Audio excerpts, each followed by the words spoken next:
Hi, welcome to the Sands of Time, the end of life journey and beyond. I'm Lisa Strauss Lawrence. Hi, And Susan. I'm Susan Caparso, End of Life Doula, and thank you for joining today. Today we're talking about a kind of a nice subject, right? The importance of writing love letters. And Yes, Lisa, you and I have had a little bit of experience with this, and even if it's not the letter itself, the other day I found an old anniversary card with my husband's handwriting on it, and it's so touching. It's really touching to see their handwriting, right? it must have been amazing, right? Right. To see that. So we're Yes. talking about the importance of writing the love letters before you go. And these can be given to the people in your life before you leave, or it can be planned to give it to them after, Yeah. right? So what is the point of love letters? Let's talk about that. And we're not talking about love letters just for a boyfriend or a spouse, or, love letters can be meant for your mom, for your children, for a niece that you love so much, Yeah. right? Or a nephew, grandparent. Love letters can be for anybody. But the bottom line, I think, in a love letter is that they improve relationships, right? Whether you love a person, admire them, or just value them in your life, they're improving and they're connecting that relationship in a way that it couldn't have been connected without that tangible piece of evidence. So And it's it can, such a wonderful, beautiful way of expressing your feelings. And maybe they know it, but to see it in writing and to cherish it like that is right. just so special. And you know what it does? It confirms and it validates the importance of that connection, right? As a tangible piece of paper.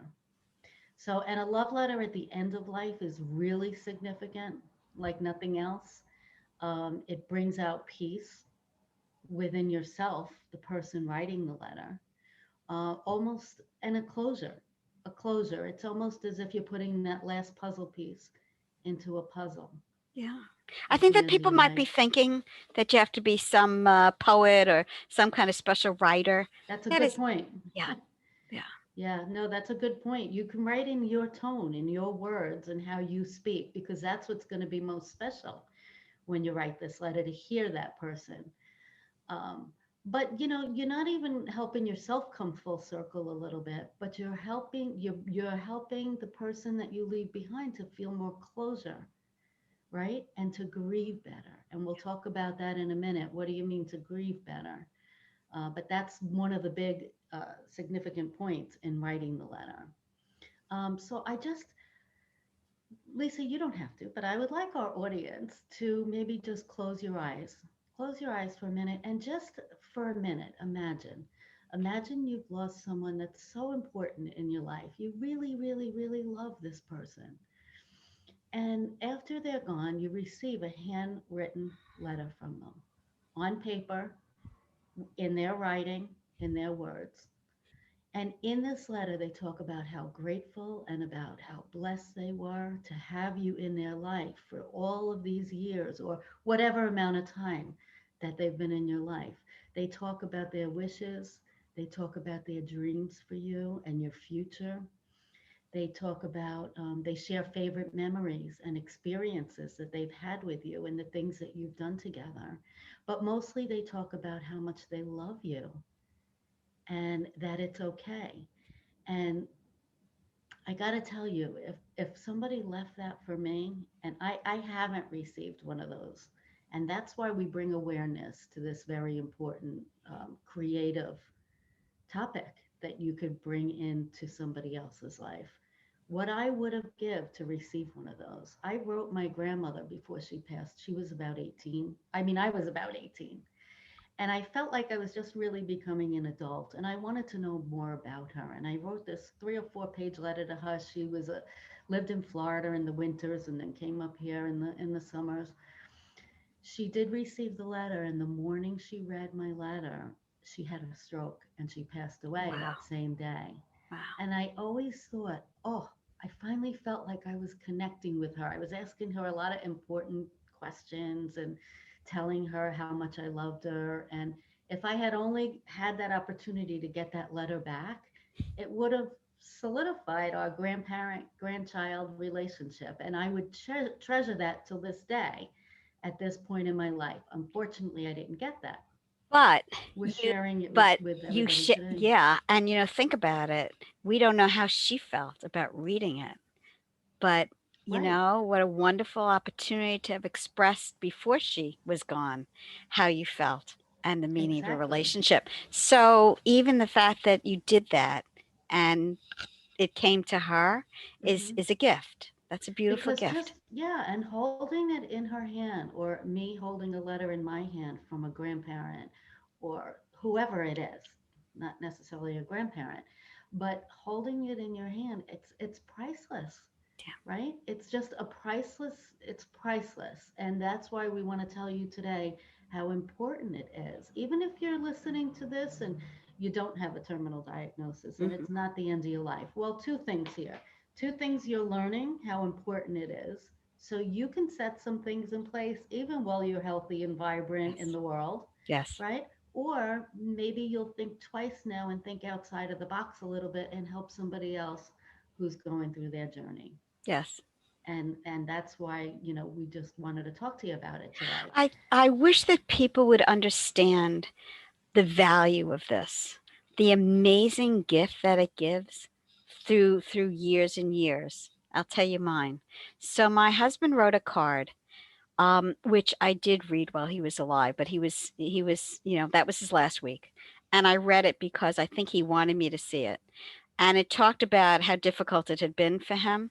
And he knows about the pain that he'd been through and that it's been a very difficult time for all of us, but he expressed his undying love for me and the years that we had together and how beautiful our life was Oh my and how gosh, grateful he I'm getting the was. chills because you were so blessed to get this. Yeah, You were yeah, so blessed to get this, yeah, right? yeah, yeah, yeah. Wow, what an important thing.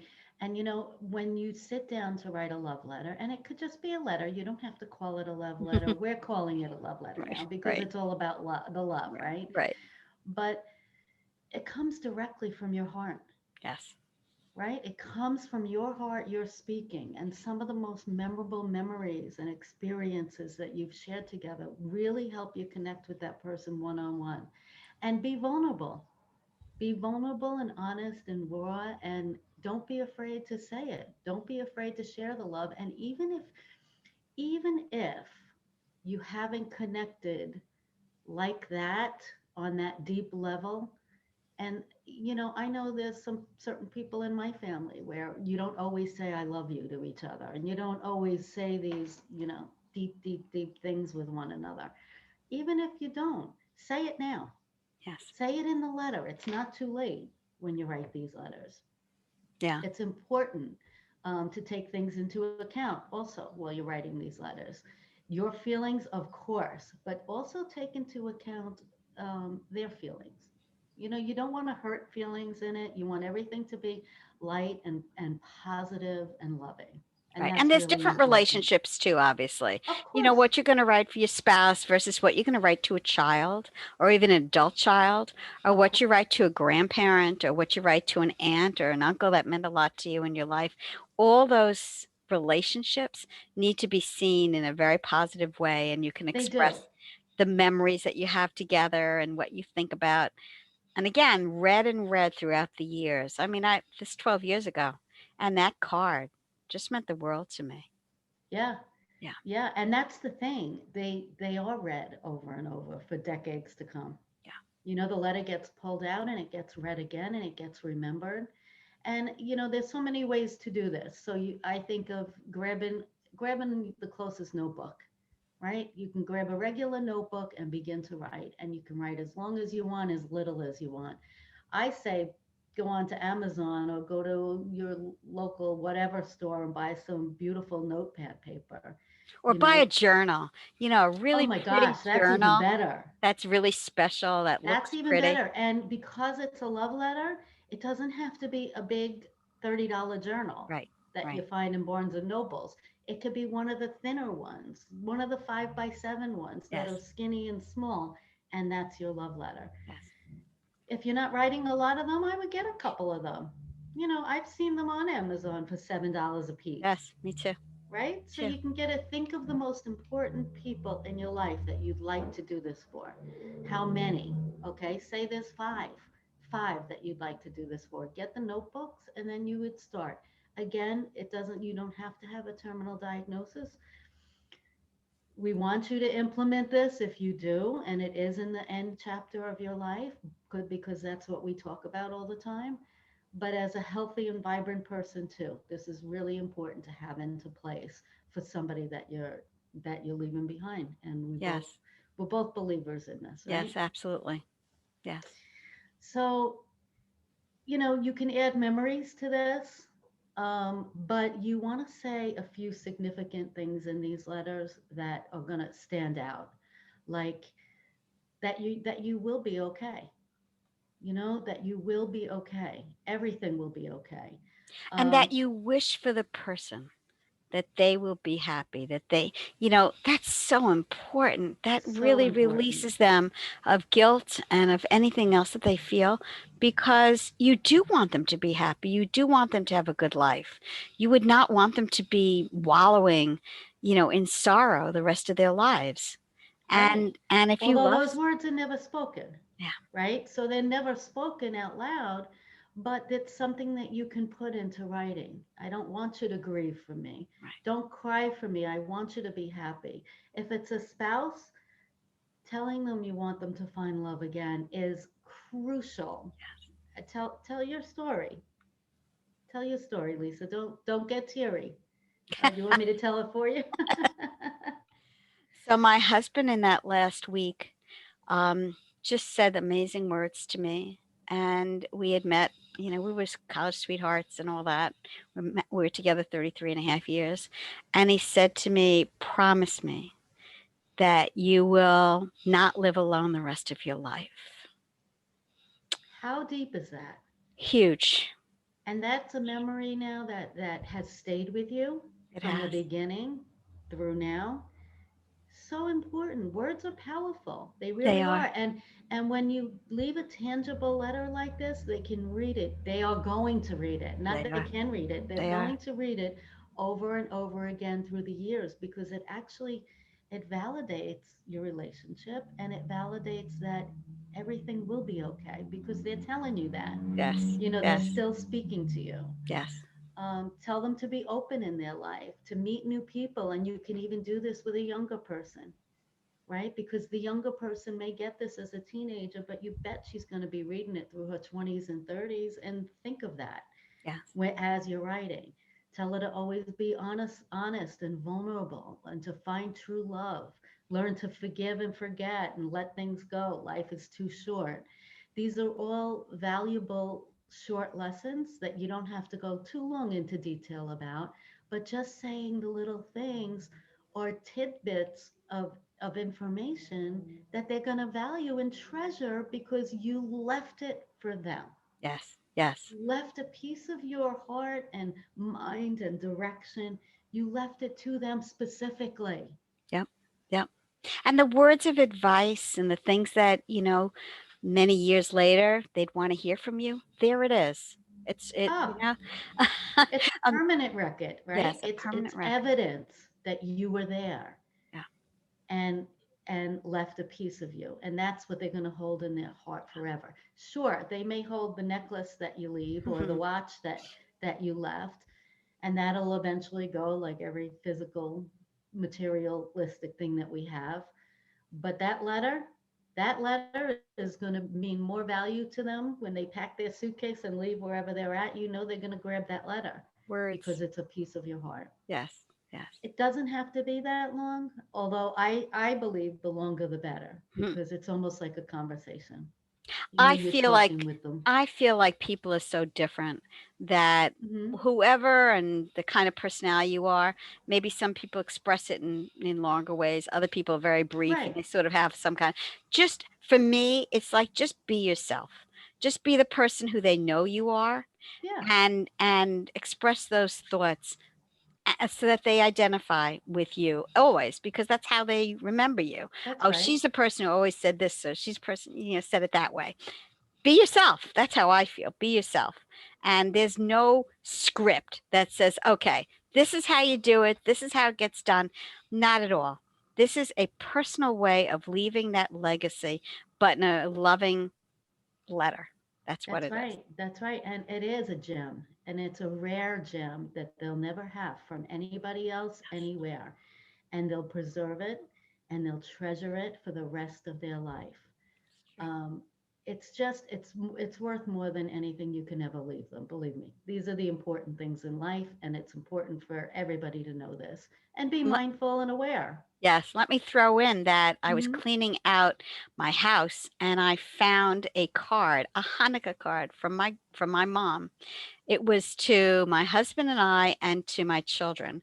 And I guess she forgot to send it or I don't know. I don't know where it came from, but my mom left it. I opened it up. Number one, it was wonderful to see her handwriting. Yeah, And of course, happy Hanukkah and stuff. And then she wished us some special wishes. But and that wasn't even a love letter. That was just a card that I know was from her. And let me tell you how incredible it was to feel like she was like there yeah, again yeah. with us. And What a by the way, warm I found feeling. it during the holidays. Oh my gosh, Okay. that makes So all the difference. It's like, oh no, oh, who sent this? that's right. It's Did I just get amazing. this? Is there a stamp on it? What does the Amazing. postmark say? Amazing. Amazing. Well, People I should, talk about that a lot more in future videos. We'll talk about ways to gift and yes. things that you can send your family later on and down the line, and the birthday gifts and different things Yes. like that. But today Yes. it was just about the love letters. Yes. But and lastly, in make sure you have a closure, right? And let them know. I don't know what your faith or belief is. That'll be individual for everybody, but let them know that you'll see them again one day and we'll be together one day, and to be sure they live a good life, a good full life now while they're here on earth, getting to live their experiences and be as happy and joyful as you can, right? Because you think that these are simple little things that oh, I could say that, no big deal, but it's something that after you go, they take it to heart. Everybody takes it to heart, and they know that they were loved Yeah. and appreciated, and they know the thought you put into this and the work you put into just sitting down and taking the time out to put things on real paper, not computer paper. Yes. And it's a treasure, a Yeah, piece of you have left behind. that's right. Just, I love the journal idea better than even a piece of paper in mm, an envelope, mm, because you can relax, right? And you can write a little bit more that when you were younger, or when you were a teenager, or when we met, or whatever the relationship is, you can expand on it a little bit more. yeah. And that's really a valuable sentimental Yeah. And the gift. blank pages just allow you to just create something, Right. on your And own. this is also something that you can work on little by little. Don't think you have to sit down in one sitting and finish the entire, if even if you have a little journal. Keep it by the bedside, keep it on the living room table. And then when you get a thought or a memory, you can go back and fit it in and keep going and continue your own journey. Yeah. It's fulfilling. Beautiful, Susan. Beautiful. I Yeah, hope that people will really take this to heart and understand that you do not have to wait to the end. Do not have to wait for that's any right. end of life diagnosis or anything. You're living now, and the people who are part of your life and who you love should really know how you feel and have that forever. You That's might right. say it to them a million times, but to read it, what a gift. It's something tangible, Yeah, something that they can pull out in the middle of the night if they want and find comfort. yeah, And that's the important thing. yeah. So we'd like to thank you for listening today. I hope that our audience gets a little bit of something out of writing love letters. Take a look at our other YouTube videos. We're really hoping to leave you some value and education along the way We regarding end also of want to life. mention about the course that we have. We also have a course. Yeah, yeah. So What does a anytime, check out eastend.academy. That's EASTEND.academy. And we offer some end of life courses in there, and that will really educate you in a much deeper way than our videos do right now. Yeah. So Okay. enjoy and trust in your journey. And thank you for Absolutely. joining us today. Thank you. Bye.